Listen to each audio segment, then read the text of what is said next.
교회 여러분, 가나안 교인이라는 말 들어보셨습니까? 가나안 교인. 요즘 새로 생긴 신조어입니다.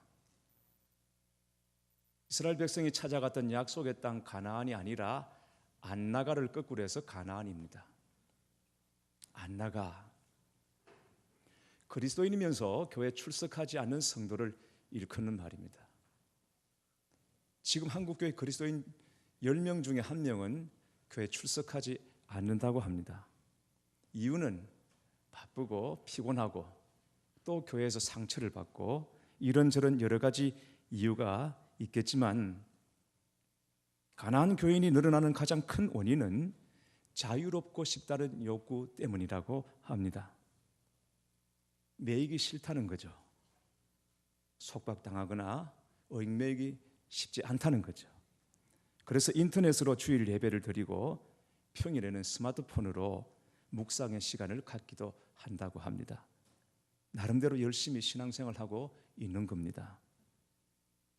그러나 주일을 성수하고 예배를 최고 우선순위로 두고 살아야 하는 것은 우리 그리스도인으로서 마땅한 의무이자 특권이라는 것을 아셔야 합니다. 제가 지금 주일 성수가 특권이라고 말씀드리는 것은 주일이 하나님께 예배 드리는 날인 동시에 하나님께서 우리에게 복 주시는 날이기 때문에 그렇습니다. 어제 카톡으로 어느 분이 제게 예쁜 꽃 그림과 함께 사랑의 달 5월입니다. 누구에게나 주어지는 5월이지만 당신에게는 2배로 즐겁고 행복한 일들 가득한 한 달 되었으면 합니다. 이런 문자를 보내주었습니다. 저뿐 아니라 여러분도 그렇게 되시기를 축복합니다. 무엇보다도 5월 가정의 달을 맞아서 여러분의 가정 안에 하나님의 은혜와 복이 넘치시기를 축원합니다. 그러나 심지 않고 거둘 수 없다고 말씀하신 것처럼 가정 행복 또한 그냥 주어지는 것은 아니라는 것을 여러분 명심하셔야 합니다. 우리 성도들을 위해서 기도하는 중에 행복한 가정의 첫 번째 조건과 원리가 바로 예배의 회복에 있다 하는 것을 깨닫게 되었습니다. 창세기 2장을 보면 하나님께서 6일 동안 천지 만물을 창조하신 다음에 마지막에 사람을 지으시고 제7일에는 안식하셨습니다. 그리고 하나님께서 이날에 특별한 의미를 부여해 주십니다. 그날을 복되고 거룩하게 하셨습니다. 그러니까 제7일은 나머지 6일과는 다른 특별한 날이라는 얘기입니다. 이스라엘은 이 안식일을 생명과 같이 지켰습니다. 특별히 이스라엘이 포로 생활하는 중에 다른 나라의 지배를 받던 시대에 안식일을 지키는 것은 그들의 신앙을 지키는 것과 동일한 것으로 여겼습니다. 다시 말하면 안식일을 얼마나 잘 지키냐에 따라서 믿음이 좋다 안 좋다 하는 것을 판단할 정도가 되었다고 하는 것입니다. 그래서 이 사람들은 전쟁 중에도 안식일에는 죽음을 각오하고 싸우지 않았다고 합니다. 여러분, 이거 쉬운 얘기 아닙니다. 적들이 죽이려고 덤벼드는데 창과 칼을 다 내려놓고 안식한다고 하는 것은 이건 자살행위나 마찬가지입니다. 그런데도 안식일에는 우리 싸울 수 없다. 이 믿음의 고백 때문에 그들은 생명을 걸어놓고 안식일에는 싸우지 않았다고 하는 것이죠. 그리고 안식일을 더 잘 지키기 위해서 주님께서 주신 것보다는 더 많이 해야 할 것과 하지 말아야 할 것들을 세세하게 구분해서 지키려고 했던 사람들이 유대인입니다. 지금도 이스라엘 가보면 그들이 얼마나 철저하게 안식일을 지키는지 쉽게 볼 수가 있습니다. 그런데 문제는 안식일의 진정한 의미를 상실하고 안식일 자체, 그날 자체가 목적이 되어버렸다는 것입니다. 예수님 시대에는 이게 아주 극에 달했습니다. 그래서 예수님은 안식일의 진정한 의미를 알려주시기 위해서 안식일에 그 많은 일들을 막 하십니다. 이를테면 병자를 고쳐주신다든지, 그리고 안식일에 밀을 비벼서 먹는다든지, 당시 경건한 유대인들이라면 기절초풍한 일들을 예수님께서 서슴지 않고 행하셨습니다. 왜? 안식일의 진정한 주인은 주님이시고 사람을 위해 안식일이 있는 것이 아니라 안식일을 위해 사람이 있는 것이 아니라 사람을 위해 안식일이 있다 하는 것을 가르쳐 주시기 위해서 주님 그렇게 하셨습니다. 지금 우리는 안식일을 지키는 것이 아니고 주일을 지키고 있습니다. 주님이 십자가 못 박히시고 부활하신 날을 우리는 주님의 날이라 하여 모여서 예배드리고 있습니다. 성경으로 말하자면 안식일 다음 날인 것이죠. 그러나 성경을 보면 안식일이나 주일이나 사실은 그 근본 원리나 정신은 크게 다르지 않습니다.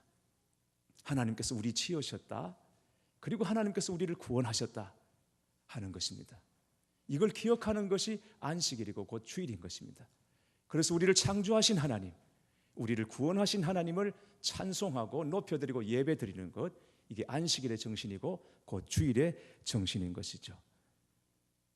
그래서 이 안식일의 취지에 따라서, 원리에 따라서 우리가 주일을 지키는 것입니다. 자, 그러면 여러분, 어떻게 주일을 구별해서 지키는 것이 가장 잘 지키는 것일까? 먼저 무엇보다도 주일은 육체적으로 쉬는 날입니다. 구약에서 하나님은 안식일에 집안의 가축이나 나그네까지 다 쉬도록 명령하셨습니다. 여러분, 일주일의 하루는 육체적으로 쉬어야 한다는 것입니다. 이렇게 말하면 목사님 참 속 모르는 얘기한다, 그렇게 생각하실지도 모르겠습니다. 누구는 쉬고 싶지 않아서 주일도 잊은 채 일하는 줄 아느냐고 말씀하실 수도 있습니다. 사실 제가 담임 목사라고는 하나 여러분의 속사정을 그대로 다 알 수 있는 것은 아닙니다. 또 직장이나 사정이 여의치 않은 분들도 있습니다. 어제 좀 늦은 시간에 근처를 둘러보았더니 그 시간에도 바쁘게 일하는 분들이 참 많았습니다. 우리 교우들도 이렇게 일하고 심지어 주일 새벽까지 일하고 교회 나오는 분들 있으니 얼마나 힘들까, 그렇게 생각하니 마음이 참 아팠습니다. 그러나 주일을 지키라는 말씀이 하나님의 명령인 것은 분명합니다. 우리 각 사람도 그렇고 가정도 그렇습니다. 은혜는 하나님으로부터 오는 것이고 축복은 하나님의 말씀에 순종함으로 오는 것입니다. 제가 비록 여러분의 사정을 속속들이 잘 모른다 하더라도 하나님의 말씀에 의지하여 여러분을 권면합니다. 힘들고 쉽지 않은 일이겠지만 여러분이 결정할 수 있는 범위 안에서 주일 하루는 일을 멈추시고 주 안에서 안식하시고 온전히 주님의 도우심을 바라는 믿음의 실험을 해보시기를 권면해 드립니다. 오늘 본문 말씀을 잘 보십시오. 볼지어다 여호와가 너희에게 안식을 주므로 여섯째 날에는 이틀 양식을 너희에게 주는 것이니 너희는 각기 처소에 있고 일곱째 날에는 아무도 그의 처소에서 나오지 말지니라. 그러므로 백성이 일곱째 날에는 안식하니라 했습니다. 안식일에는 온전히 예배드리고 하나님을 바라보며 주 안에 쉬도록 안식일 전날에는 이틀치 양식을 주셨다는 것입니다. 그러니까 안식일에는 나오지 마라. 이스라엘 백성이 광야에서 생활할 때 안식일에는 만나를 모을 필요가 없다고 하나님께서 말씀하셨습니다. 스스로 어떤 일을 이루려고 네가 애를 쓰지 말라, 하나님의 약속입니다. 그게 만나입니다. 물론 우리가 가만히 앉아서 하나님이 모든 걸 책임져 주시겠지 말만 하고 있으면 안 되겠죠. 그보다는 우선순위를 바로잡고 하나님은 하나님이시고 우리는 그저 하나님의 무익한 종이라는 생각 가지고 범사에 하나님 의지하고 믿고 맡기면 하나님께서 우리를 도우시고 우리에게 주어진 은사와 그리고 자원들을 통해서 선한 청지기로 살게 해주실 줄 믿습니다. 안식일에 내가 스스로 하나님이 되려는 노력을 여러분 의도적으로 멈추시고 내려놓으시기를 축복합니다. 요즘 가장 탁월한 영성신학자라고 말하는 미르바 던이 안식이라는 책에서 이런 이야기를 들려주고 있습니다. 미국 서부 개척 시대에 마차 한 무리가 중부의 세인트 루이스를 떠나서 서부 오리건으로 향했습니다. 일행은 모두 다 독실한 그리스도인이어서 안식일에는 이동을 멈추고 쉬었습니다. 그러나 겨울이 빠르게 다가오고 있어서 일부 사람들은 폭설이 내리기 전에 목적지에 도착하지 못할 수 있다는 불안감 때문에 안식일에도 계속해서 달리자고 제안했습니다. 눈이 내려서 길이 막히기 전에 빨리 달리자라고 제안했던 것입니다. 그러나 의견 일치를 보지 못했습니다. 하는 수 없이 두 팀으로 나누어졌습니다. 안식일에는 쉬어야 한다는 팀, 그리고 안식일에 눈 오기 전에 달리자라고 말했던 팀. 교회 여러분, 어떻게 되었을까요? 말할 것도 없이 안식일에 쉰 팀이 먼저 오리건에 도착했습니다. 안식일에 쉬고 다시 힘을 얻어서 엿새 동안 힘차게 달렸더니 결국은 쉬지 않고 달렸던 팀보다는 먼저 오리건에 도착하게 되더라는 것입니다. 미르바트는 이야기의 결론으로 하나님은 자신의 계명을 존중하는 자들을 존중하신다라고 말했습니다. 사랑하는 교회 여러분, 일주일 가운데 하루는 하나님 앞에 따로 구별해 두시기 바랍니다. 주 안에서 안식하시기 바랍니다. 어른들도 문제지만 아이들이 사실은 더 문제입니다. 아이들도 하루는 쉬게 해주어야 합니다. 주 5일 수업도 맞지 않아요. 지금 토요일이 더 골치 아픕니다. 토요일까지 공부하고 주일에는 쉬게 해주는 것이 맞습니다. 그게 성경적인 원리입니다. 그런데 지금 아이들이 쉬지 못하고 있습니다. 주일에 공부 안 하면 아이들보다도 부모가 더 불안합니다. 부모라고 했지만 사실은 엄마죠. 요즘 엄마 그늘에서 시들어가는 자녀들이 얼마나 많은지 모릅니다. 그 그늘에 남편들이 지금 숨죽이고 있습니다. 사랑하는 여성도 여러분, 아이들에게 안식을 주시기 바랍니다. 아이들이 하나님을 만나게 해 주십시오. 엄마가 아이들의 하나님이 되려는 노력을 멈추시기를 바랍니다. 엄마가 엄마 자리로 돌아가면 아이도 행복하고 가정도 행복해지는 것입니다. 그런데 우리가 기억해야 할 것은 쉰다고 다 안식은 아니더라는 것입니다.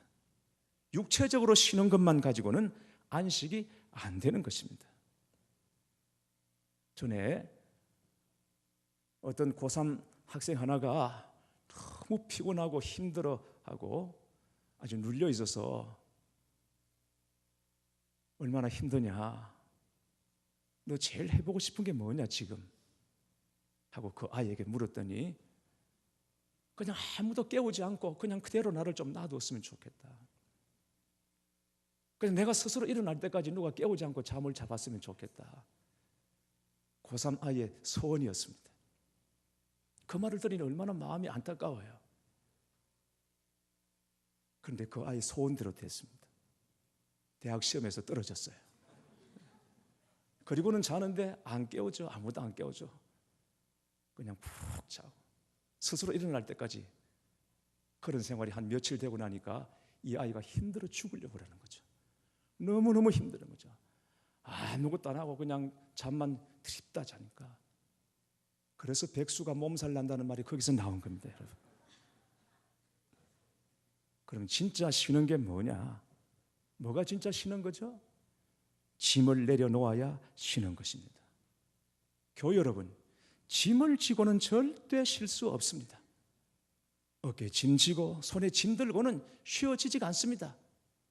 누워도 쉬는 것이 아니고 앉아도 쉬는 것이 아닙니다.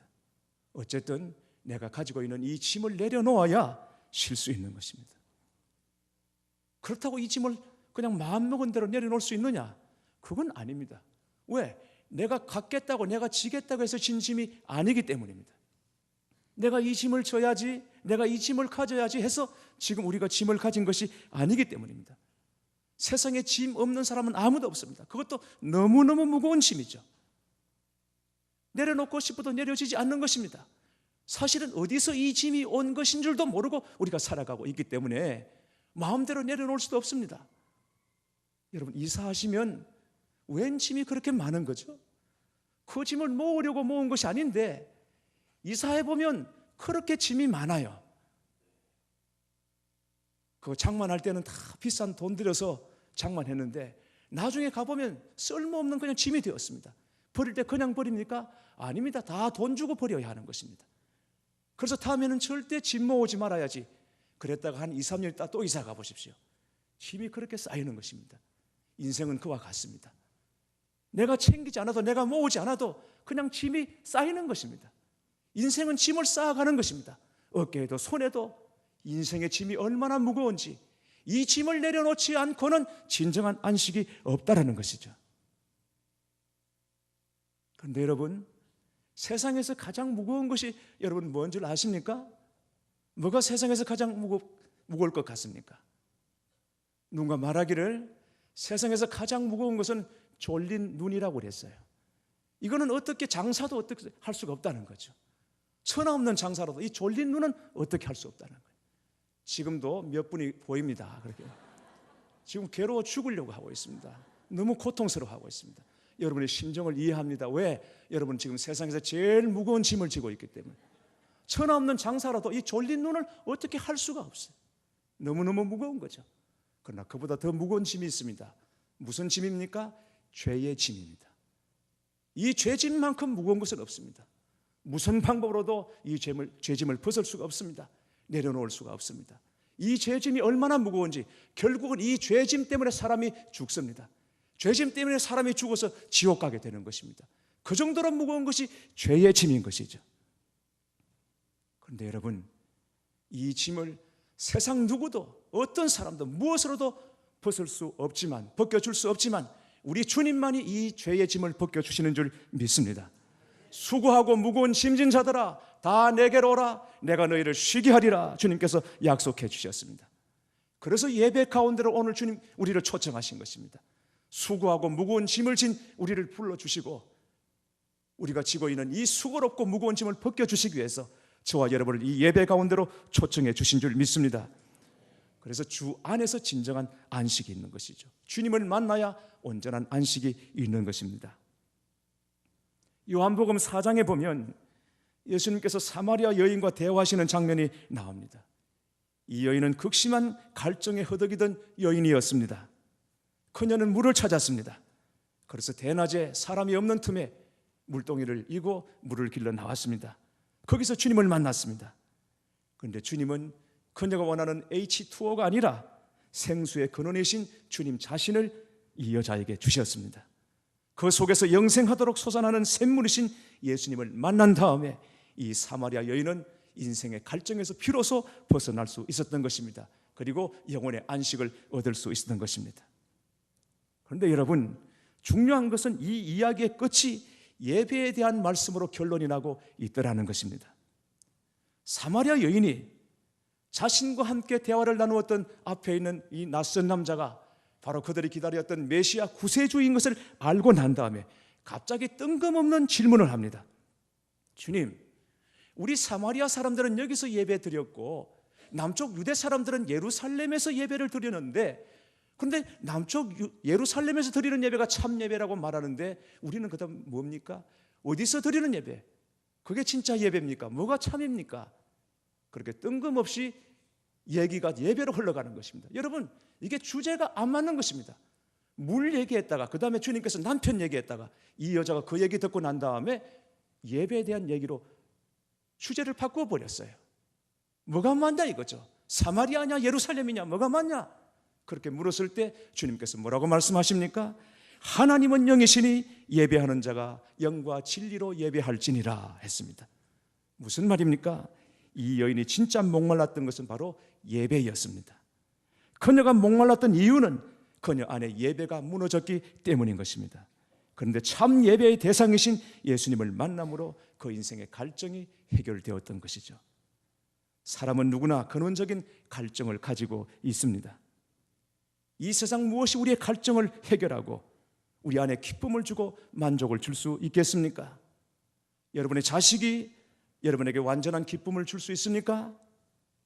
새로운 집에 이사를 해서 살아가면 완전한 기쁨을 얻을 수 있을까요?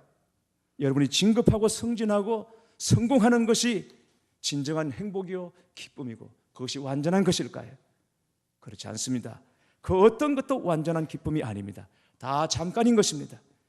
우리는 늘 마음에 바라고 있죠. 이것만 이루어지면, 이것만 해결되고 나면, 늘 그런 마음을 가지고 살아가고 있지만 그러나 근본적으로 우리의 삶은 첩첩상중인 것입니다. 문제 하나 넘으면 다음에 봉우리가 있고 그 다음에 골짜기가 또 있습니다. 그러니까 그런 것 가지고는 결코 우리가 만족할 수 없고 기쁨을 얻을 수가 없고 행복해질 수 없는 것입니다. 하나 해결하면 다음에 또 산 나오고 골짜기 나오는 인생의 첩첩산중이기 때문입니다. 주님 아니시면 이 세상 어떤 것으로 만족이 없고 기쁨이 없다는 것을 아셔야 합니다. 주님만이 우리 인생의 갈증을 풀어줄 수 있음을 믿으시기를 축복합니다. 예수님 만나야 합니다. 주님 아닌 다른 것으로는 절대 기쁨도 만족도 행복도 없습니다. 진정한 안식은 예수 그리스도의 십자가의 능력으로 말미암아 사단이 우리 삶 가운데 뿌려놓은 이 죄악의 부작용이 씻겨지고 심령의 무거운 짐을 벗어버릴 때 비로소 안식을 얻게 되는 것입니다. 그게 가정 행복, 인생의 복이 있는 것입니다. 그래서 주님은 오늘도 수고하고 무거운 짐진 자들아 다 내게로 오라, 우리를 예배의 자리로 초청하고 있는 것이에요. 2012년 작년이죠. 런던 올림픽 개막식에 사용된 음악 중에 불의 천사 OST가 있습니다. 책으로 나온 영화 불의 전차의 실제 주인공 에릭 리들의 이야기입니다. 에릭 리들은 1924년 8회 파리 올림픽에서 영국에 금메달을 안겨준 사람이었습니다. 중국 선교사의 아들로 에딘버러 대학교 학생이었다가 이 올림픽에 나갔습니다. 그는 당시 육상 100m 금메달 유망주였습니다. 그런데 올림픽을 얼마 앞두고 1924년 초에 육상 100m 경기가 주일에 일정이 잡혔다는 얘기를 에릭 리들이 들었고 영국 올림픽위원회가 들었습니다. 그러자 리들은 저는 주일에는 뛰지 않습니다 라고 선언했습니다. 그 바람에 조국을 배신한 위선자, 편협하고 옹졸한 신앙인, 이런 갖가지 비난을 들어야 했습니다. 영국 올림픽위원회가 일정을 좀 조정해달라, 100m 경기를 다른 요일에 뛰게 해달라 요구했지만 무산되었습니다. 하는 수 없이 리더를 400m에 출전시키기로 결정을 하고 일정을 얼마 남겨두지 않고 연습에 돌입하게 했습니다. 여러분, 이게 가능한 일입니까? 100m 선수는 100m만 뛰도록 훈련이 되어졌고 몸이 그렇게 단련됐습니다. 그런데 갑자기 400m로 옮겼으니 이게 되겠습니까? 결국 그는 주 종목이 아니었던 200m에서 동메달 하나를 얻었고, 그리고 400m에서 세계 신기록을 세워서 금메달을 가지고 영국 국민들에게 기쁨을 주었습니다. 우승 비결을 묻는 기자에게 처음 200m는 최선을 다했고 그 다음 400m는 하나님이 도와주셨다라고 고백했습니다. 그리고 아내에게는 내가 100m를 포기하고 400m를 준비할 때 그것이 진정한 나의 종목임을 발견했다. 100m를 포기하지 않았다면 깨닫지 못했을 것이라고 말했습니다. 그 후에 그는 아버지에 이어서 중국 선교사로 헌신했고 1945년 2월 21일 일본 수용소에서 순교했습니다. 순교자 주기철 목사님은 일제 신사 참배를 거부하고 오직 하나님께만 예배하게 했다는 신앙으로 순교의 길을 가셨습니다. 한국의 슈바이처라고 불리는 장기려 장로님의 맏아들 장용택은 해방 후에 북한의 공산 정권이 들어서면서 주일에도 학교에 나오게 했습니다. 그러자 졸업을 얼마 남겨두지 않고 그냥 학교를 자퇴해 버렸습니다.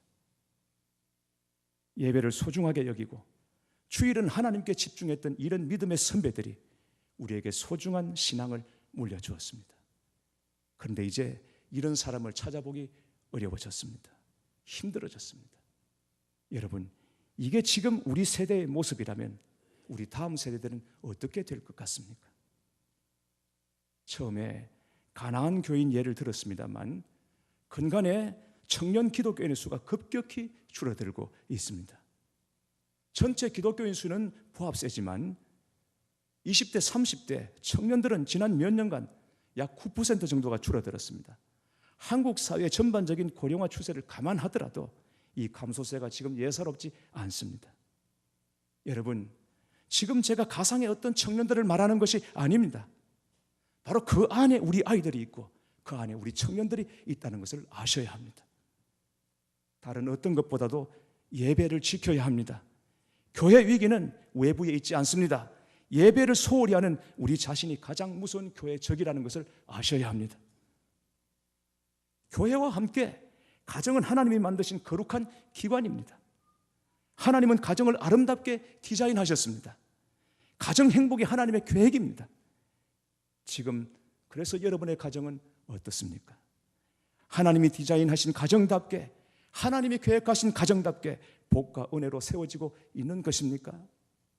만약 그렇지 못하면 다른 어떤 것보다도 여러분의 예배를 점검해 보시기 바랍니다. 여러분과 여러분의 가정에, 여러분의 가족에 주일 성수를 점검해 보시기 바랍니다. 주일이 주말이 아니라 한 주일의 첫날인 것은 예배가 삶의 최우선이고 예배로부터 모든 일이 시작된다는 의미가 아니겠습니까? 그런데 너무 쉽게 아니면 불가피하다는 이유로 여러분 주일을 범하고 있는 것은 아닙니까? 하나님의 말씀에 순종하여 무슨 일이 있어도 주일을 철저하게 지키시기를 바랍니다. 하나님의 말씀입니다. 내가 판단하여 선택할 일이 아닙니다. 사랑하는 교회 여러분, 스스로 여러분이 하나님이 되려는 노력을 이제 멈추시기를 바랍니다. 여러분 하나님을 믿으십시오. 하나님의 약속을 신뢰하시기 바랍니다. 지금이 기회입니다. 예배 회복을 통하여서 여러분 가정의 행복의 기초가 다시 쌓여지게 되기를 주님의 이름으로 축원합니다.